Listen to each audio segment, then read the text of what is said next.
অনুরাগের ছোঁয়া ধারাবাহিকের আগামী পর্বে আমরা দেখতে পাবো অর্জুনই যে আসলে ইরার সঙ্গে হাত মিলিয়ে ষড়যন্ত্র করে সূর্যকে বিপদে ফেলছে তা জানতে পেরে দীপা অর্জুনের চালাকি বুঝতে পেরে অর্জুনের সাথে তার বিয়েটা ভেঙে দিল। হ্যাঁ বন্ধুরা, আমরা এমনটাই দেখতে পাবো অনুরাগের ছোঁয়া ধারাবাহিকের আগামী পর্বগুলোতে।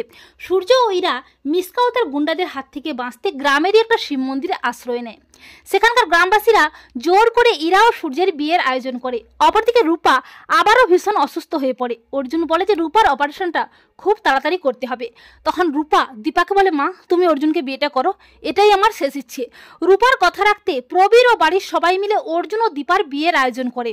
আর দীপাও নিরুপায় হয়ে বাধ্য হয়ে রূপার কথা মতো অর্জুনকে বিয়েটা করতে রাজি হয়ে যায়। বিয়ের সমস্ত ব্যবস্থা প্রায় শুরু হয়ে যায়। অপরদিকে গ্রামবাসীরাও ইরা সূর্যকে কোণে ও বরবেশে ছাদনাতলায় নিয়ে আসে। তাদেরকে জোর করে বিয়ের পিঁড়িতে বসিয়ে দেয়। একটা সময় সূর্যকে দিয়ে জোর করে গ্রামবাসীরা ইরার স্মৃতিতে সিঁদুরটা পরিয়ে দেয়। সূর্যের হাত থেকে সিঁদুরটা পরার পরেই বেরিয়ে আসে ইরার আসল রূপ। ইরা সূর্যের আড়ালে গিয়ে কাকে যেন ফোন করে বলছে, কাজটা হয়ে গেছে স্যার, আপনার প্ল্যান মতো আমি ডক্টর সূর্য সেনগুপ্তকে বিয়ে করে নিয়েছি। ওনার হাত থেকে আমি সিঁদুরটা পরে নিয়েছি। এবার উনিই হবে আমার তুরুপের তাস, ওনাকে দিয়েই আমার কার্যসিদ্ধি করাবো। অপরদিকে অর্জুন ও দীপার বাড়িতে আড়ালে দাঁড়িয়ে ফোনে কথা বলছে থ্যাংক ইউ ইরা, তুমি আমার প্ল্যান মতো কাজ করেছো। আমার রাস্তা এবার ফাঁকা, আমি এবার দীপাকে বিয়েটা করতে পারবো। আর রূপাও নিজের অজান্তে আমার কাজটা সহজ করে দিয়েছে।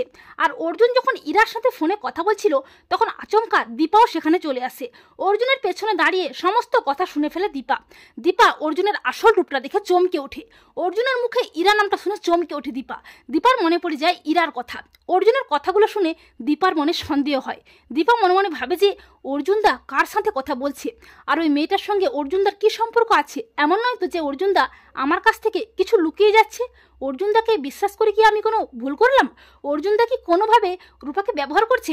না, অর্জুনদাকে এই মুহূর্তে বিয়েটা করা আমার ঠিক হবে না, সব কিছু আমাকে জানতেই হবে। তো বন্ধুরা, তোমাদের কি মনে হয়, সত্যিই কি অর্জুনের সাথে ইরার কোনো হাত আছে? অর্জুনই কি ইরার সাথে ষড়যন্ত্র করে এসব করছে, নাকি এর পেছনে রয়েছে অন্য কেউ?